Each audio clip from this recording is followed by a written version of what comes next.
I'm the Carefree Black Nerd, Rhayne, and this is my personal problem with Jubilee. Created by writer Chris Claremont and artist Mark Silvestri, Jubilee first appeared in Uncanny X-Men issue 244. That was back in 1989. She is the daughter of two wealthy Chinese immigrants.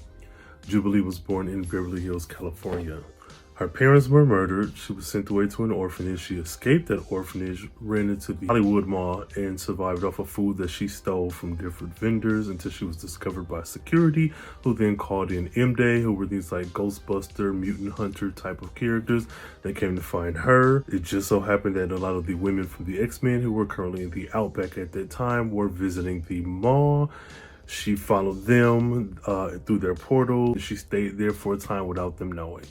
Now, Emma Frost once stated that Jubilee is has the potential to be one of the most powerful mutants that she's ever seen. Now, of course, when it comes to these characters, it's all up to whoever's writing the story. But if we're looking at canon, that is canon. And I feel like she's right about that.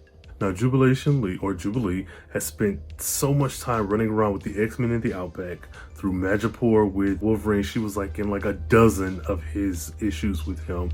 Also in the early 90s, she was on the X-Men Blue team. And then she spent the rest of the 90s into the 2000s on Generation X.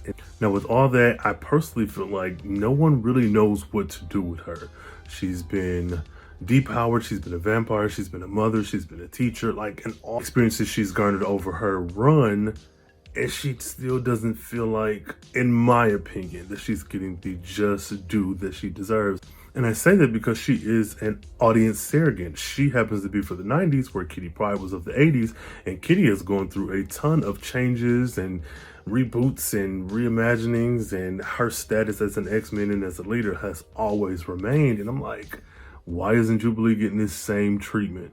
Now, it could be that she has a similar power set to Boom Boom or Dazzler, but I would venture to say that that's not really fair, because there's tons of mutants who have similar power sets. And when you look at the mutant ability and you break it down to like its exact science, it's different enough that with the right writers, you're able to either play up that similarity or really dive into what makes Jubilee's powers so different and specific to her.